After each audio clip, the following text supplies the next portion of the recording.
할렐루야. 주님을 사랑함으로 예비한 여러분 모두에게 하나님의 은혜가 충만하기를 주의 이름으로 축원합니다. 오늘 저는 교회의 변화가 필요하다 따라해 보시겠습니다. 시작. 이런 주제로 주의 말씀을 증거하도록 할 것입니다. 지난 금요일에 예배혁신과 갱신을 위한 공동의회를 오늘 이렇게 마치게 되었습니다.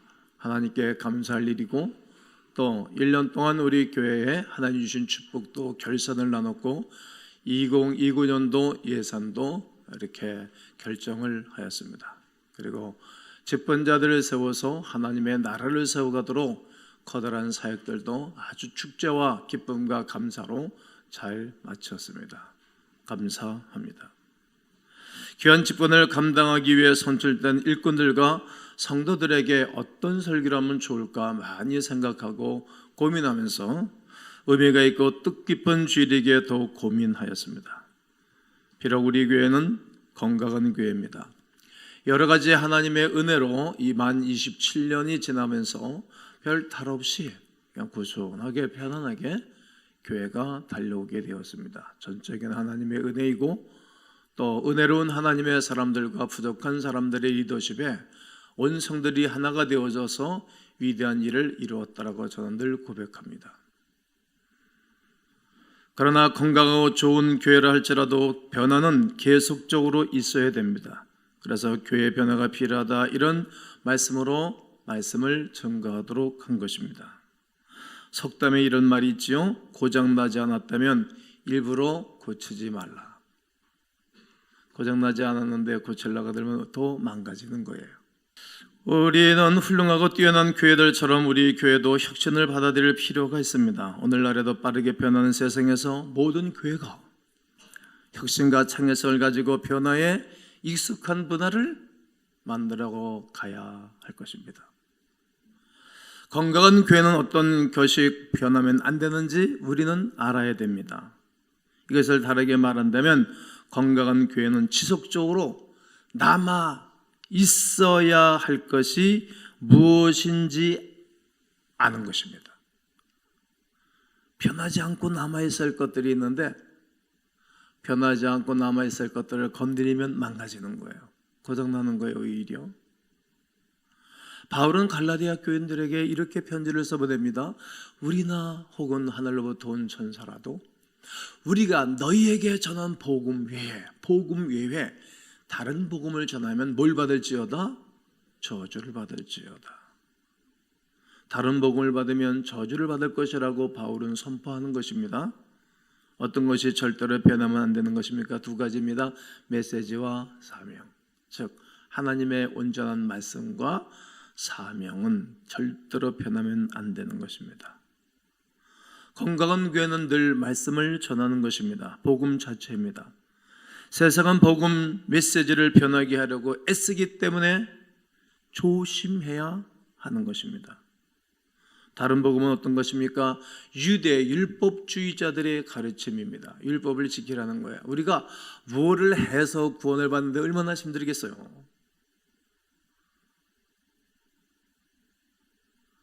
무엇을 해야만이 천국 가고 구원을 받는다고 하면 여러분 여기 누가 버텨나겠습니까? 이것이 다른 복음이에요. 그럼 복음은 무엇입니까? 기쁜 소식, 예수 그리스도를 믿음으로 말미암아 구원을 받은 위대한 소식입니다. 예수님이 나를 위해서 죽으시고 나와 함께 내 죄와 함께 죽고 예수님의 부활하심으로 함께 살아나는 소식이 복음입니다. 몇 년 전에 저희 교회 교육자가 제일 많이 있을 때 교육자 회의 시간에 서로 이런 토론을 하게 했어요. 우리 교회가 그래도 아무도 없는 가운데서 교회가 성장하고 하나님의 사람들이 모이며 변하는 이유는 무엇일까? 여러 가지 이유를 들어서요. 그중에 전체적으로 집약적으로 하나가 정리된 게 뭔지 아십니까? 목사님 설계는 복음이 있습니다. 이것이었어요. 복음. 교회는 다른 것 전하는 거 안 하네요. 뭐 일반 상식 같은 거 요즘 인문학이 얼마나 발달하고 대학교 가면 훌륭한 똑똑한 교수들이 얼마나 많이 있습니까? 거기 가서 들어야지. 교회는 복음을 듣는 것입니다. 이것이 절대로 변하면 안 되는 것, 본질적인 것입니다.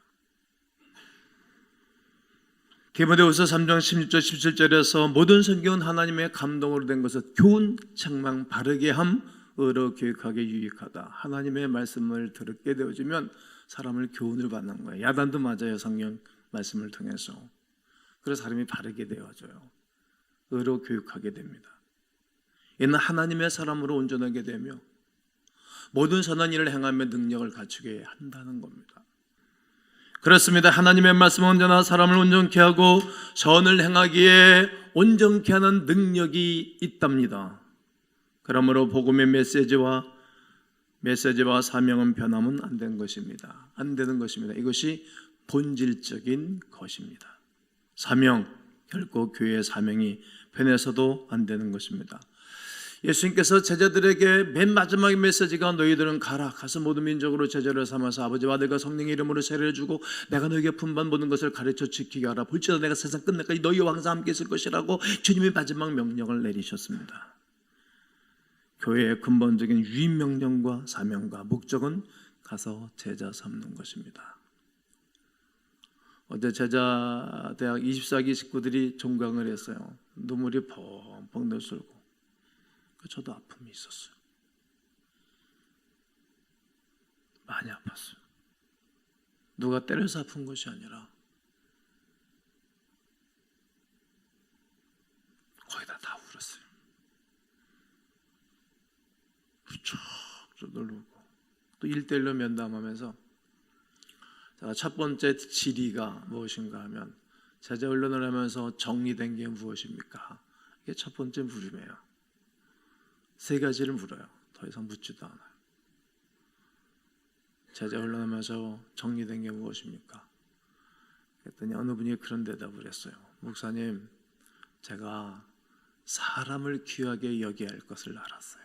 사람을 제대로 정리된 거예요. 그리고 후크고 울어요. 사람을 귀하게 여기는 것이랍니다. 어떤 사람 영혼을 귀하게 여기는 거예요.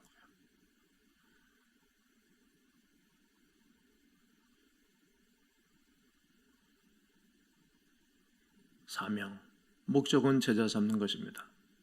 우리의 목적이요, 우리의 사명이요, 우리의 기쁨이요, 그리고 살아가는 이유입니다. 그렇습니다. 교회는 변화가 필요한 것이 교회인데 변하지 아니할 것이 확실하게 있는 것입니다. 뭡니까? 메시지와 사명입니다. 또 건강한 교회는 사람이 아닌 하나님을 따르는 것입니다. 읽어봅니다. 시작. 건강한 교회는 사람이 아닌 하나님을 따르는 것입니다. 사람들이 사람을 따라가게 되어지면 망합니다. 하나님을 따라야 되는 거예요. 아무리 절친한 사람일지라도 다른 것에 대해서 다른 길을 걸어가면 따르면 안 되는 거예요. 오늘 읽은 말씀 중에 데살로니가전서 말씀 먼저 읽었지 않습니까? 4절에 보면 오직 하나님께 옳게 이기심을 받아 복음을 위탁받았으니, 이제 하나님이 그래도 옳다, 아주 그래도 좀 믿을만하고 그래도 믿는 구석이 있기 때문에 복음을 위탁 맡겠다는 거예요. 하나님이 있는 메시지를 특별히 맡겼다. 싶은 이 세대를 위해서 우리가 이와 같이 말하는 것은 사람을 기쁘게 하려는 것이 아니다. 오직 우리 마음을 감찰하신 누구를 기쁘게 하려 함이라? 하나님을. 우리 마음을 감찰이라는 단어는 현미경으로 다 이렇게 보듯이 다 본다는 그런 뜻이에요. 마음을 감찰하면 하나님을 기쁘게 하는 거다. 너희도 알지 않느냐? 우리가 아무 때에도 아첨하는 말을 한 적이 없다. 인간적으로 싸바싸바 한 적이 없어. 약사빠르게 산 적이 없다. 인간의 잔꾀와 인간의 논리를 펴가며 살아간 적이 없다. 탐심에 탈을 쓰지 아니했다. 이중플레이, 투턴 컬러가 아니다. 나는 척하는 사람이 아니다. 이것을 하나님이 증언한다라고 말합니다. 또한 우리는 너희에게서든지 다른 에게서든지 사람에게서든지 영광을 구하지 아니하노라. 우리는 사람이 아니라 하나님을 기쁘게 해드리는 사람들이다. 이렇게 바울 사도가 말하는 것처럼 교회와 온 성도들은 이렇게 고백했었으면 좋겠습니다. 건강한 교회는 하나님을 기쁘시게 해드리는 겁니다. 그리고 사람에게 초점을 맞추지 않습니다. 우리는 사람을 늘 따르는가 아니면 하나님을 따라 사는가 늘 생각하셔야 됩니다. 나는 교회 중심으로 살아가고 교회 중심으로 살아가는 사람을 따라가는가, 개인의 자유 가운데 사는 사람을 따라가는가.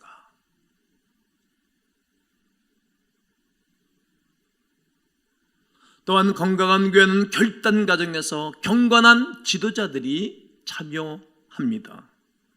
로마서 16장에서 바울 사도의 동역자들이 쫙 소개하고 있지 않습니까? 모두 경건한 지도자들이 함께했습니다. 경건한 지도자들이 총 37명입니다. 로마서 16장 1절에 보면 내가 갱그레아 교회의 일꾼으로 있는 베베 자매를 너에게 추천하느니 추천했어요. 우리 자매 베베를 우리 자매 베베 그러잖아요. 복수를 쓰고 있잖아요. 그 많은 경건한 동역자들 중에 베베를 딱 선택한 거예요. 그리고 그 일을 맡긴 거예요. 또 디모데전서 3장 8절에 보면 이와 같이 집사들도, 집사가 많잖아요. 이와 같이 집사들도 복수를 쓰고 있고, 또 디모데전서 3장 11절 여자들도, 교회는 여성들이 더 많잖아요. 여자들도. 사도행 20장 17절에 장로들을 정하니 들 복수잖아요. 장로들을 쳐냈어요. 디도서 1장 1절에 하나님의 종이 예수 그리스도의 사도인 나 바울이 사도된 것은 하나님이 택하신 자들의, 하나님이 택하신 자들의 그 복수예요. 하나님이 택하신 자들의 믿음과 경건하게 속한 진리의 지식, 모두 복수를 썼다는 사실입니다. 복수형으로 리더십을 말하고 있는 거예요. 죄송하지만 김 목사가 잘한 것은 없어요. 그러나 전 진솔하게 오늘까지 성도들을 대하고 하나님 앞에서 살면서 몸부림을 쳤어요. 저도 편하게 살 수 있지만 편하게 살면서 목회하지는 않았어요. 성도들에게 짐이 되면 안 되잖아요.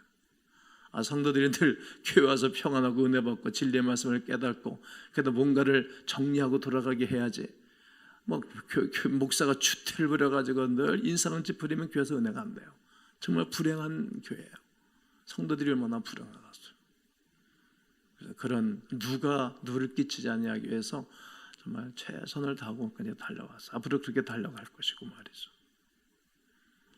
그런데 아무리 제가 이렇게 산다 할지라도 복수형, 경건한 하나님의 사람들이 리더십 안에 함께 와주지 않냐면 제가 뭘 하겠어요? 울리는 갱가리가 되겠죠. 그냥 메아리가 되겠죠. 우우우 메리가 왔다 돼서 끝나는 것이지 아무런 열매가 없지 않겠습니까? 복수형으로 리더십에 대해서 말하고 있다는 사실입니다. 건강한 교회로 다가가는 길은 주의정과 경건한 지도자들의 모든 참여를 포함하고 있는 것입니다. 성경에서 리더십의 구조는 언제나 혼자가 아닌 그룹입니다. 주의정과 하나 되어 지도자들의 다수가 함께 모이는 것을 말씀하십니다. 성도 여러분, 김동기 목사의 리더십에 오늘까지 함께해 주심과 같이 앞으로도 함께해 주시기를 주의 이름으로 부탁합니다. 그렇게 하시기를 예수의 이름으로 선포합니다. 또 건강한 교회는 언제나 사역에 초점을 맞추는 거예요. 사역에. 여러분, 온 교회가 예배를 드리고 마치 축구장에, 마치 야구장에, 경기장에 관람석에 앉았다가 다 빠져나가는 그런 교회가 된다면 누가 교회를 섬기겠습니까? 그건 건강한 교회가 아닌 거예요. 사역에 너무 흐릿한 교회인 거예요. 섬기는 거예요. 그리고 하나님을 경배하는 것입니다. 사역의 근거는 두 가지입니다. 메시지, 즉 복음을 전하는 거예요. 예수 그리스도의 복음을 가르치는 것입니다. 그러면서 사명을 이루어가는 것입니다.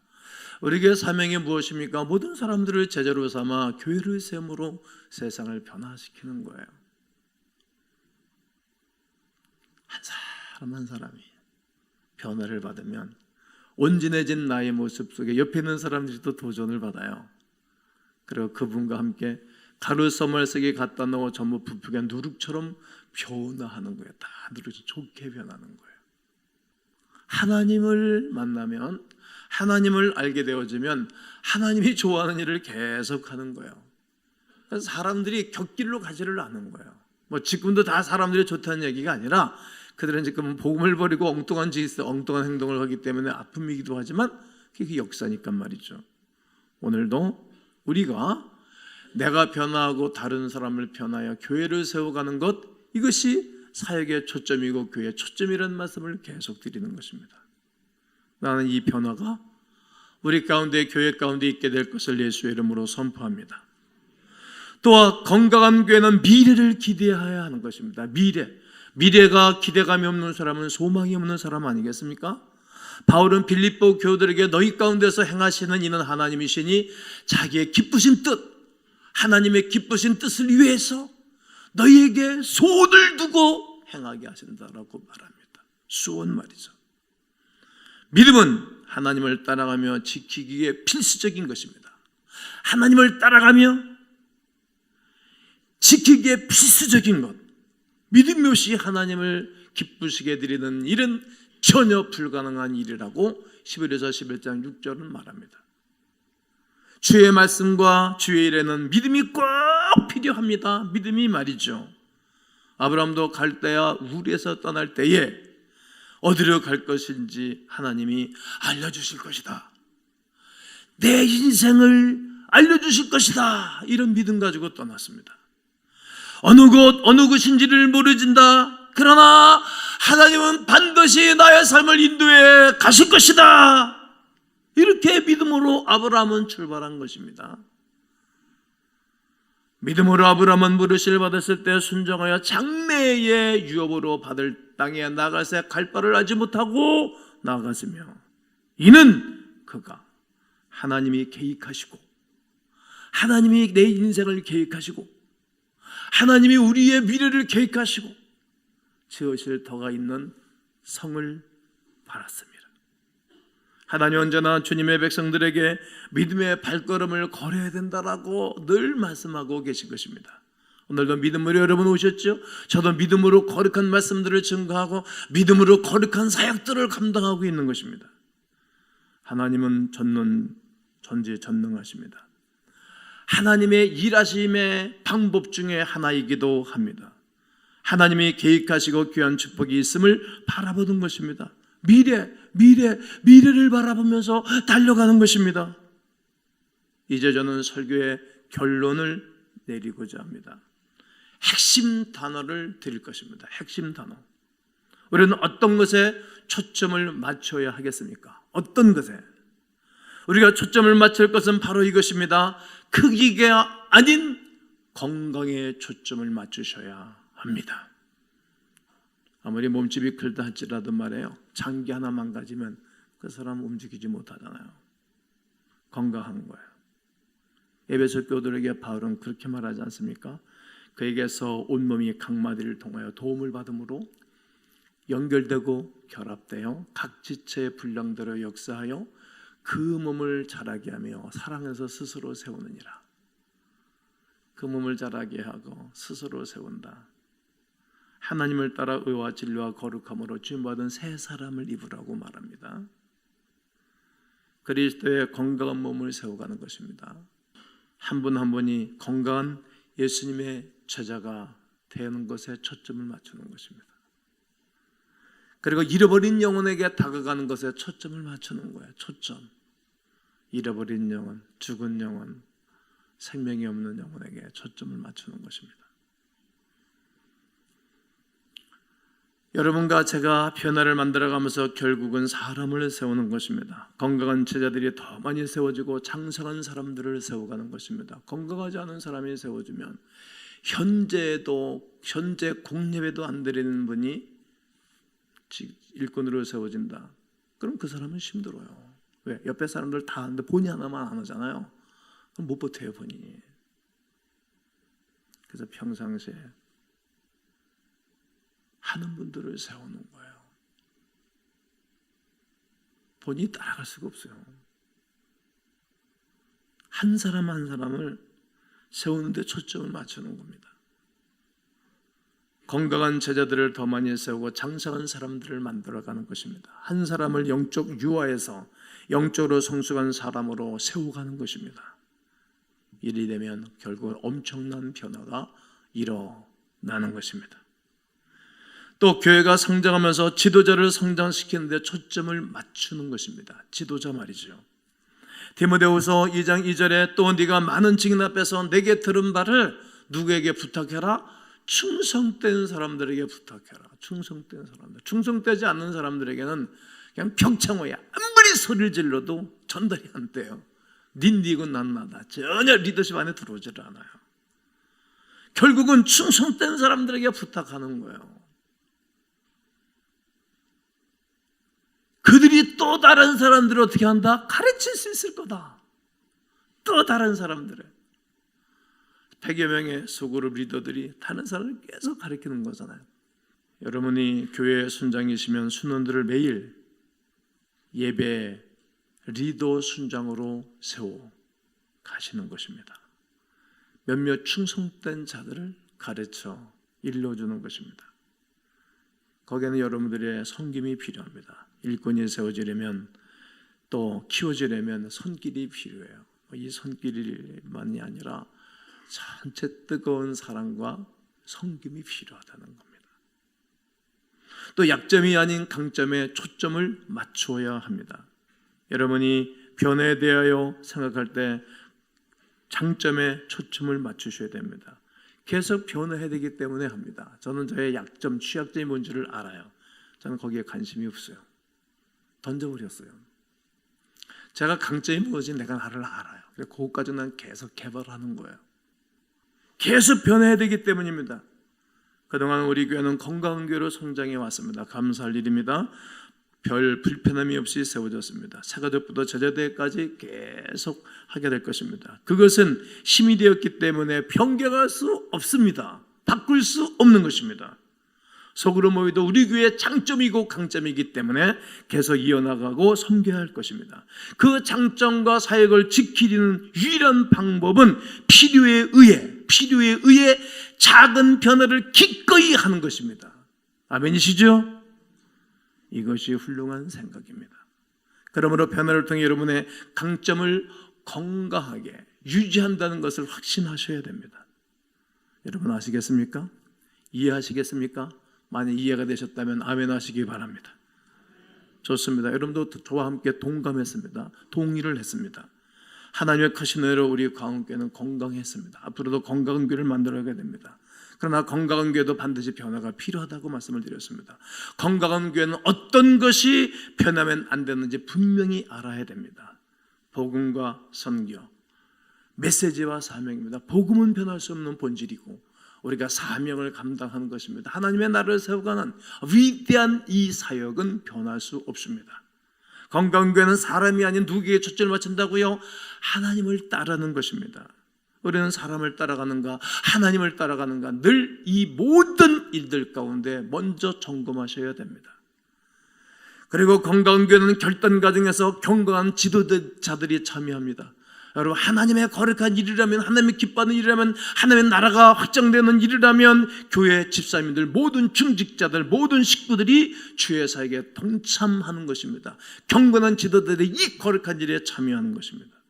건강한 교회는 언제나 사역에 초점을 맞춥니다. 도움이 되면 달려가는 것입니다. 도움이 되지 않는 멈춰 설 줄 알아야 됩니다. 뒤돌아설 줄 알아야 됩니다. 아무리 가까운 사람일지라도 아무리 부모를 할지라도 또 목사를 할지라도 잘못된 길을 갈 때 동참해주면 안 되는 것입니다. 난 그렇게 가르쳐왔습니다. 그리고 건강한 교회는 늘 미래를 기대하는 것입니다. 죄인은 100번이나 악을 행하고도 장수하거니와 또한 내가 하노니 하나님을 경외하며 그를 경외하는 자들은 뭐한다? 잘 될 것이요. 이렇게 변화를 요하고 변화 가운데 거하는 그러한 개인과 교회는 잘 될 것입니다.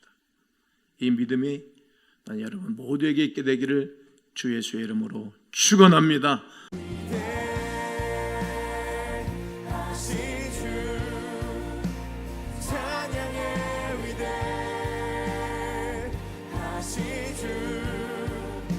모두 알게 되리라. 위대하신 주